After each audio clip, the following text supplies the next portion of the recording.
Olá, bom dia, boa tarde, boa noite. Professor Gleber Sorrif, passando aqui para falar um pouquinho, então, da nossa aula de número 2 de patologia radiológica, onde a gente aborda, então, esse assunto de inflamação, regeneração e cicatrização, beleza? Primeira coisa, a gente começa por inflamação, a gente começa a lembrar exatamente dos sintomas, a questão do calor, o rubor, a dor, o edema e tudo que está acontecendo ali, cada um dos detalhes que está acontecendo no corpo é muito importante para entender o processo de cicatrização e o processo de inflamação. Eu sempre começo abordando, falando com meus alunos, se a inflamação ela é algo bom ou ruim.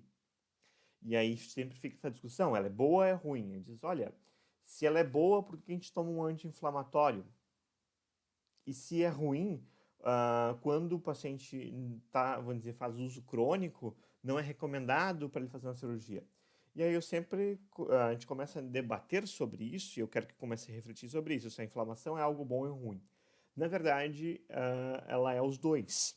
Ela é um processo que tem que ser controlado, tem que haver o processo inflamatório para que aconteça uma cicatrização, mas se aquilo ali for crônico ou for muito superficial ou muito, vamos dizer, leve, não for uma reação adequada, não há cicatrização.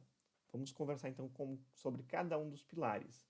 Primeiramente, o que a gente tem que entender é tudo que está ligado com, vamos dizer, anatomicamente, fisiologicamente, está ligado com esse processo, que vai estar os linfócitos, os monócitos, as plaquetas, os eosinófilos, que são toda uma questão, uma rede de defesa para proteger o organismo ou para promover aquela cicatrização e aquela regeneração.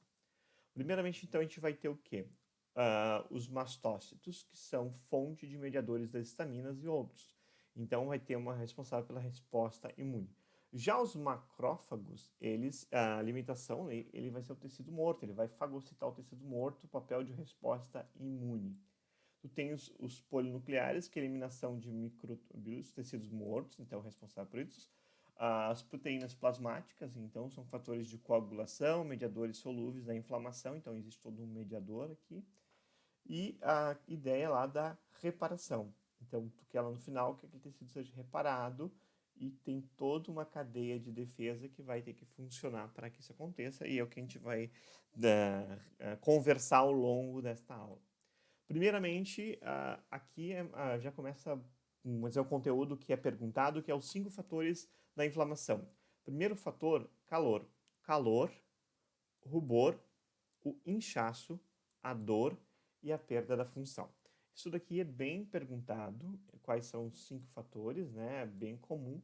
E eu sempre falo para o aluno, e quem é meu aluno sabe que eu não sou muito contra a decoreba. Eu acho que se tu entende o que está acontecendo, tu vai lembrar que cada um desses fatores aqui, eu vou explicar o princípio deles, por que ele existe, né? E por que aconteceu cada um deles. Beleza? Vamos lá, mais um desenho bonitinho ali, ó, calor, rubor, vermelhidão e a perda da função. Sinais e sintomas que está acontecendo. Primeiro sintoma que a gente falou ali foi a dor. Dor. Por quê? Liberação de mediadores que afetam as terminações nervosas. Então, ocorreu um trauma, mediadores são liberados e esses mediadores afetam as terminações nervosas e aí o paciente vai ter dor. Calor. Calor por quê? Vasodilatação, aumento do metabolismo celular. A gente vai falar bastante sobre vasodilatação, então está acontecendo uma vasodilatação naquele local, está indo mais sangue para aquele local, obviamente existe mais calor por causa da vasodilatação. O rubor, ó, correspondência da própria vasodilatação. Se tu está mandando mais sangue para aquele local, obviamente aquele local vai estar mais vermelho, então vai ter um rubor. O edema também consequência da vasodilatação, que vai fazer o vasodilatação e o extravasamento de fluido, que a gente vai falar bastante sobre isso. E a perda da função, ela é a consequência, né? Se tu tem dor, calor, rubor e um inchaço, o edema, a consequência é a perda da função, né? Se tem aquela função ficou comprometida por causa de tudo isso que está acontecendo. Tranquilo? Então, calor, rubor e o tumor, olha, o calor, rubor, olha, edema, vermelhidão, edema, que a gente vai falar dele. Vamos falar do exudato e transudato e o pus. É todos os conteúdos que a gente vai abordar hoje de uma forma mais detalhada. Primeira coisa, inflamação aguda. Predispõe que aquilo ali está, vamos dizer, rápido. Aguda eu sempre digo, a inflamação aguda ela é uma inflamação que ela tem uma resposta quase imediata.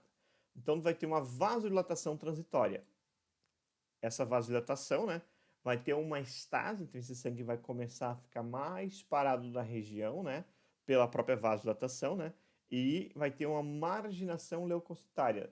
Tu vai mandar os teus leucócitos, que estavam na tua corrente sanguínea, lá defender o teu corpo. Então, acontece o quê? Um aumento, né, esse edema, e aí ele começa a ter um maior, vamos dizer, uma vasodilatação para que aconteça isso, ó, para que os as suas células de defesa comecem a margear para ir lá fazer a resposta imune, resposta de defesa. Então, a primeira coisa que tu vai ter é exatamente isso, uma matriz normal. Quando há uma inflamado, tecido inflamado, vai ter um edema, ó.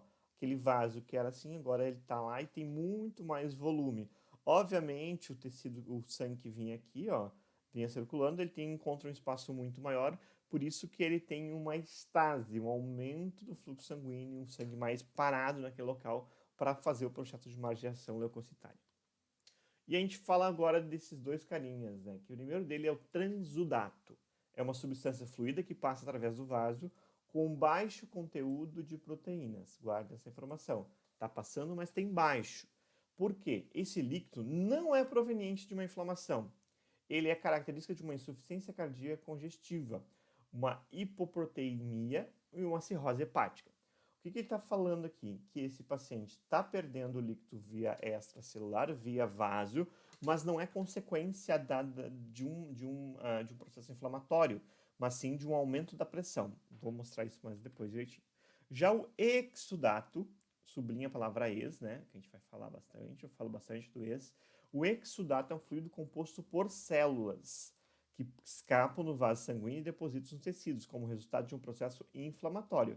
Então, o exudato, ele é um processo inflamatório. Contém grande quantidade de proteínas, células e materiais sólidos, acometidos diretos pelo mesotélio por processos infecciosos e neoplásicos. Então, são coisas diferentes que estão acontecendo. Aqui é quando o paciente tem alguma outra patologia, aumenta a pressão dentro do vaso, então acaba escapando esse fluido sem ser líquido. Então, ele tem um edema, mas esse edema não é um edema responsável lá de um processo inflamatório. Quando tem processo inflamatório, é o exudato, beleza? Então, aqui tem os três desenhos. Normal, tu tem a pressão hidroostática e a pressão osmótica coloidal equilibradas. Elas estão no mesmo tamanho, então estão equilibradas. Os líquidos, as proteínas plasmáticas estão dentro aqui bonitinhos, sem extravasar. Quando a gente fala de transudato, que lá o exemplo que a gente usou foi o paciente com alguma patologia que está obstruindo esse vaso, que está obstruindo o paciente com uma hipertensão, o paciente com uma cirrose hepática, tem exatamente isso, ó, o aumento da pressão hidrostática. Essa pressão aqui dentro ela está muito grande, então está muita pressão contra esse vaso. Quando acontece essa pressão, há um extravasamento de líquido. É o líquido que está extravasando, porque a pressão coloidal está diminuída. Então, a pressão coloidal diminuída, a pressão hidrostática aumentada, há um transudato. Isso não é uma inflamação. Por mais que o paciente apresente um edema, ele não é um edema inflamatório. Quando o paciente tem uma inflamação, a gente vai chamar de exudato. Guarda a palavra ex, bem importante. De ex. O êxito que é longe, então o êxito ele sai, a célula sai. Lembra do teu ex ou da tua ex. Se você quer perto, estamos com problema. Mas geralmente a gente quer o ex longe. Extravasamento, extravasamento de líquido e proteína. Então é líquido e proteína. Aqui era só líquido, né?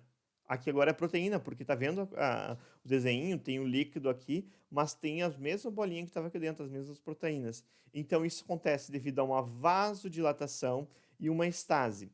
E por que está saindo esse líquido? Se não aumentou a pressão, a pressão hidrostática e a coloidal estão iguais, mas sim o espaço interendotelial está aumentado.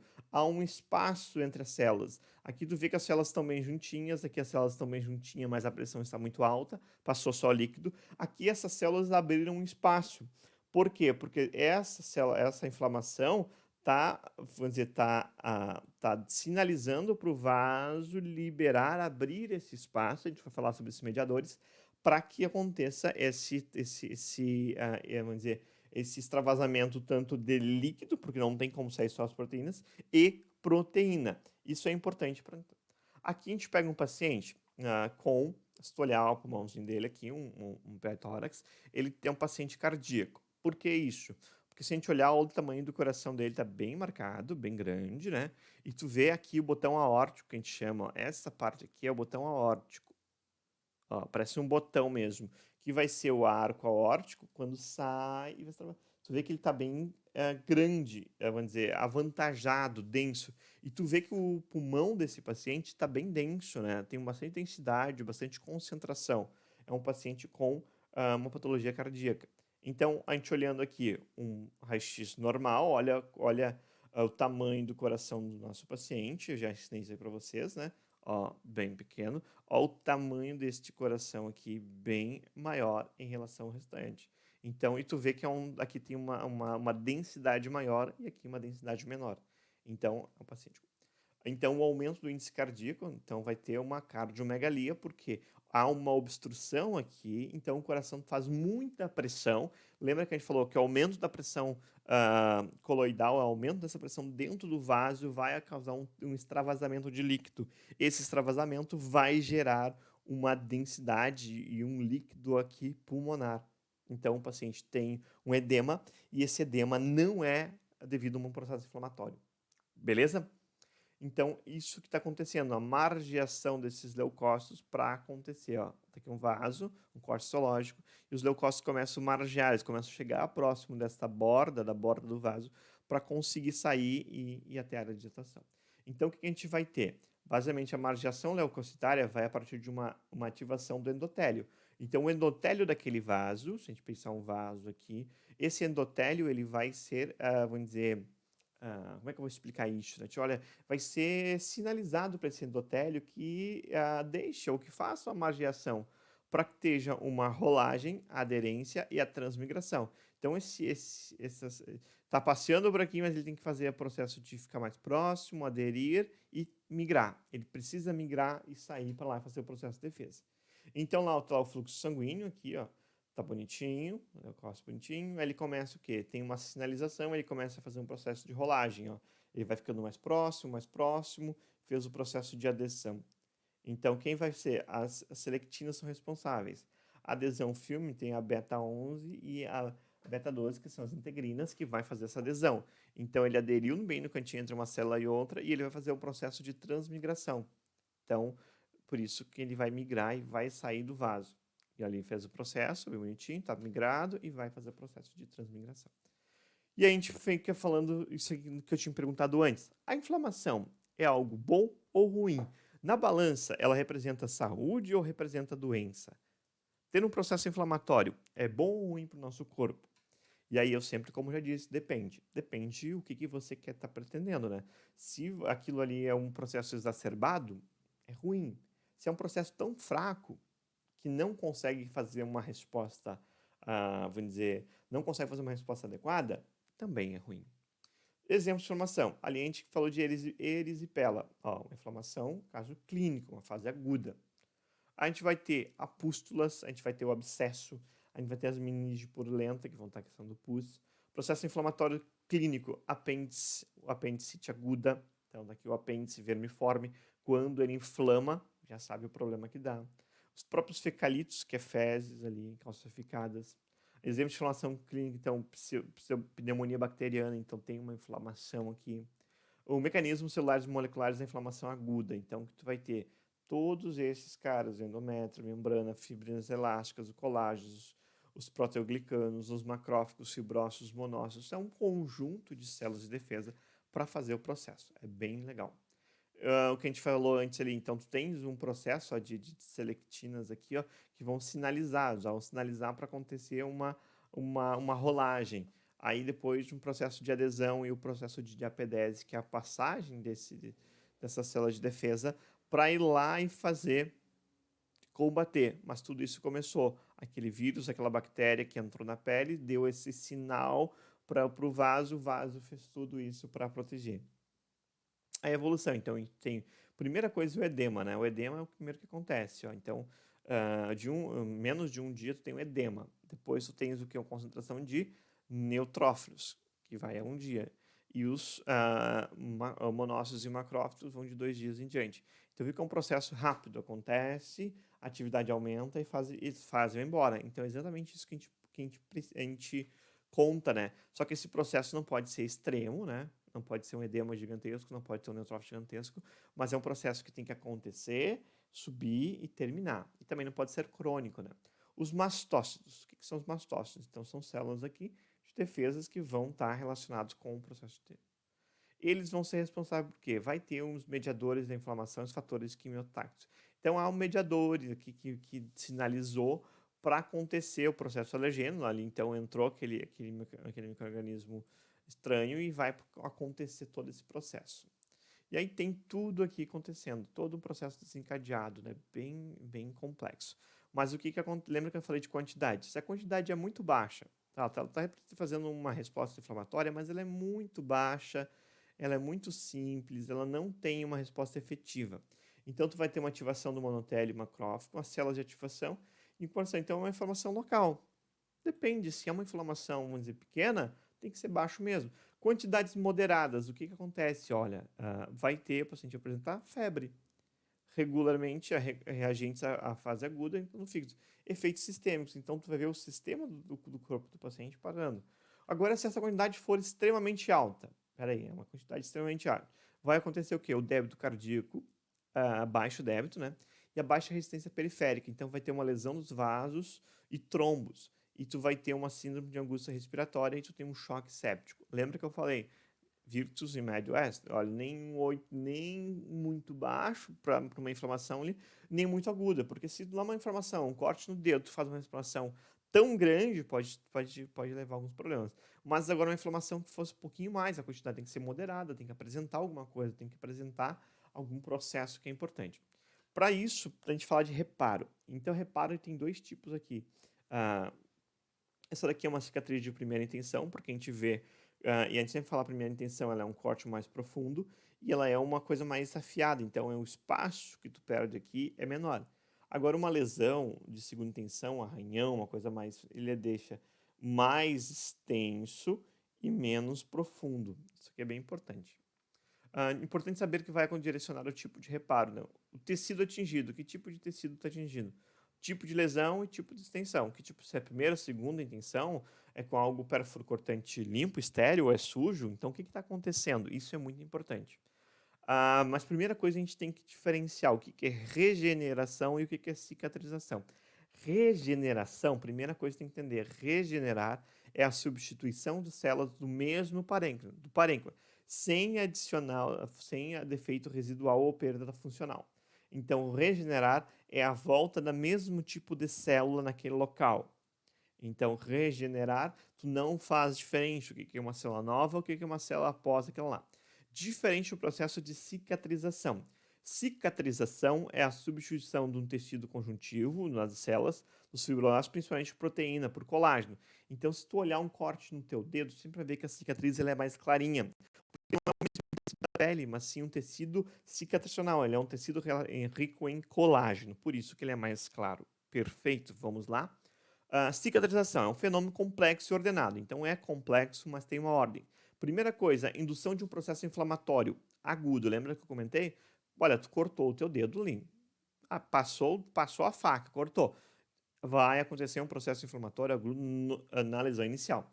Para que isso? Para ter uma migração e proliferação de células do tecido conjuntivo. Síntese da proteína do MEC ali, meio extracelular. A remodelagem do tecido conjuntivo, componentes parênquimos, colagenização e aquisição de resistência da ferida. Isso vai ter o quê? O tecido de granulação, novos vasos sanguíneos, a angiogênese e a proliferação do fibroblasto. Então, há uma proliferação, novos vasos sanguíneos, mais vasos sanguíneos acontecendo ali, a angiogênese, para acontecer isso aí. Angiogênese vai ter uma degradação proteolítica do vaso original, a migração de células do endotélio e a formação do leito capilar. Proliferação e maturação de células endoteliais, formação de uma luz, né? Maturação, inibição e crescimento endotelial. Então, vai empurrar, vamos ter que fazer chegar sangue naquele local. Então, vai criar vasos novos, angiogênese. A cicatriz de primeira intenção a gente chama sempre que é ideal. Por quê? Porque que é uma cicatriz cirúrgica. Ela é feita dentro do bloco estéreo com vamos dizer, um dispositivo que for, vamos dizer, com um certo fio afiado estéreo. Para quê? Para ter uma perda mínima de tecido. A ausência de infecção em corpos estranhos. Então, não quer que infeccione, que tenha um processo inflamatório. Bordas bem aproximadas. Então, vem aqui um corte cirúrgico, onde as bordas estão bem aproximadas com ponto. Primeira fase vai ter um procedimento para um coágulo, nas primeiras 2, 3 horas. 24 horas vai ter uma produção do exudato, ação do macrófago fagocitando o coágulo de células mortas. Se teve um coágulo, vai ter vamos dizer, os macrófagos vão lá fagocitar. Começa a haver, então, mitose das células epiteliais basais para substituir lá, para trocar. De 24 a 48 a continuidade epidérmica anatômica restabelecida, ausência de contato meio interno e externo. De 3 a 5 dias, tem uma neoformação vascular de colágeno, redução do edema, né? O espaço é preenchido por tecido de granulação, né? A proliferação ideal atinge o seu máximo. 10 dias, boa resistência à ferida pela proliferação de fibroblastos, aumento do acúmulo contínuo de colágeno, formando uma cicatriz. Todo mundo tem alguma cicatriz. 15 dias vai ter uma reabsorção daqueles vasos, então ele não tem mais tanta finalidade, então vai reabsorver. 30 dias, resistência tensional mais ou menos 50% normal. 3 meses, a cicatriz consiste em tecido conjuntivo, sem inflamação, recoberto por células epiteliais intactas. Uma cicatriz nunca volta a ter a mesma resistência tensional do tecido original. Então, é um processo cicatrizacional, é uma cicatriz, ela é colágeno.